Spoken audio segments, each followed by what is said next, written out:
Wow beautiful, সেই দাও তুমি, দেখাই দিলাম মামা।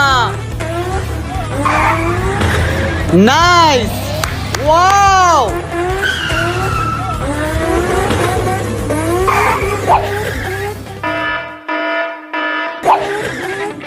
কি মামা, সিল্লা তো কম না, এবার আমি একটু ছিঁড়ি, তুমি দেখো। ঠিক আছে মামা, দেখাও দেখি তুমি কি ছিঁড়তে পারো।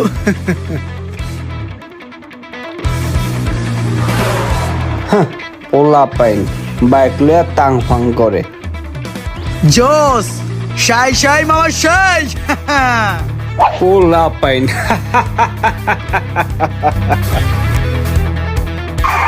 শাই শাই। তোমরা যে স্কুলে হনে পড়তাছো ওই স্কুলের হেডমাস্টার ছিলাম এক সময় আমি, এখন লাইনটা ছাইরা দিছি, তাই কিছু কইলাম না।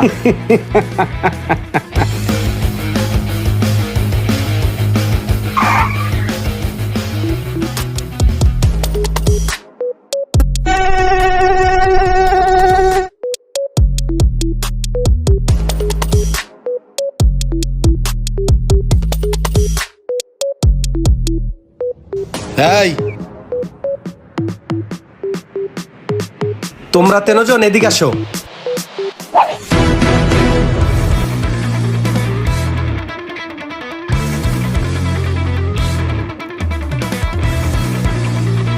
শুনলাম এলাকাতে তোমরা খুব উড়াদুরা গাড়ি চালাও, মাঝে মাঝে নাকি রেসও খেলো, আবার একটু আগে দেখলাম যে তোমরা স্টানও করো। বিষয়টা আমার কাছে খুব ভালো লাগলো। তোমরা কে কত বাইক ভালো রেস করতে পারো তার একটা পরীক্ষা আজকে আমি নেব। তাই নাকি? তাহলে তো খুবই ভালো। আজকে তোমাদের 3 জনের ভিতরে আমি বাইক প্রতিযোগিতা দেব। যে এই প্রতিযোগিতায় উইনার হবা তার সাথে আমি আমার একমাত্র ছোট বোনকে বিয়ে দেব।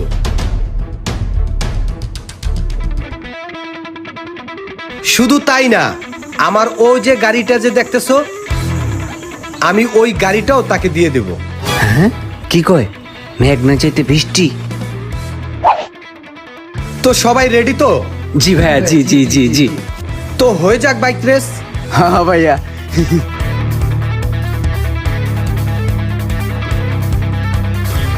ভাই আসসালামু আলাইকুম। ওয়ালাইকুম আসসালাম।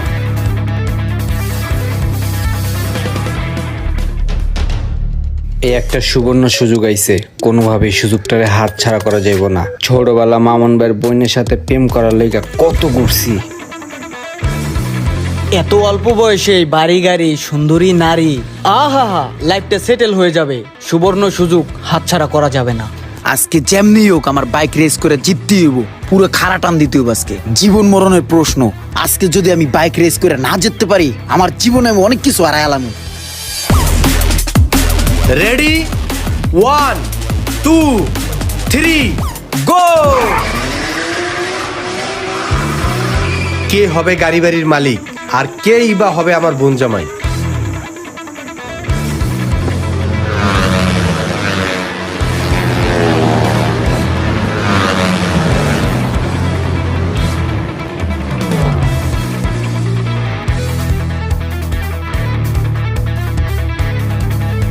ইসিরে, পাশ দিয়ে একটা অ্যাম্বুলেন্সের গাড়ি গেল।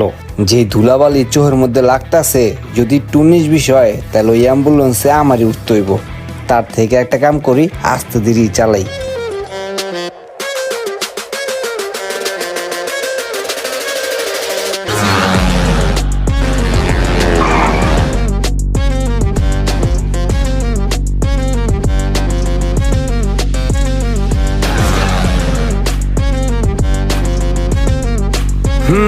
তাহলে ইমরান চলে আসছে সবার আগে না?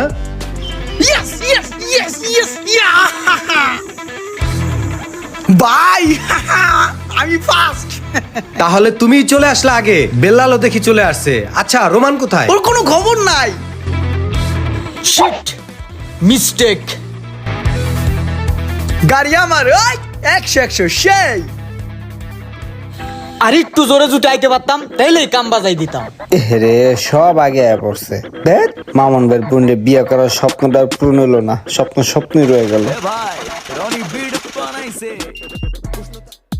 আসসালামু আলাইকুম ভাই। ওয়ালাইকুম আসসালাম। আচ্ছা ইমরান সবার আগে চলে আসলো, তারপরে বেল্লালও চলে আসলো, আর তোমার কাছে এত দামি একটা গাড়ি থাকতো তুমি এত পিছনে পড়লা কেন? আরে বা গাড়ি চালাইতে জিগার লাগে, জিগার যেটা আমার আছে ওর নাই। আচ্ছা তুমি থামো, তুমি বলো তো কি জন্য এত পিছনে পড়ছো? আসলে হয়েছে কি ভাইয়া, রেস করতে করতে আমার কেন জানি মনে হলো যে আমার রেস করার থেকে আমার জীবনের মূল্যটা অনেক বেশি। মূলত ভাই আমি হেলমেট ছাড়া কখনো বাইক রাইড করি না, কিন্তু আজকেই ফার্স্ট হেলমেট ছাড়া বের হয়েছি। রাস্তাঘাটে যে পরিমাণে ধুলাবালু ভাই, ধুলার একটা কণা যদি আমার চোখে এসে পড়ে তাহলে যে কোনো একটা বড় ধরনের দুর্ঘটনা ঘটে যেতে পারে। মনে করেন আমি রেস খেলতেছি, অনেক স্পিডে গাড়িটা চালাচ্ছি, হঠাৎ করে একটা ভ্যান এসে ধাম করে ঢুকাই দিল, তখন আমার অবস্থাটা কি হবে একবার ভাবেন। বা হঠাৎ করে চিপা দিয়ে একটা লোক দৌড় দিল, তখন আমার বা সেই লোকটার অবস্থা কি হবে একবার ভাবেন।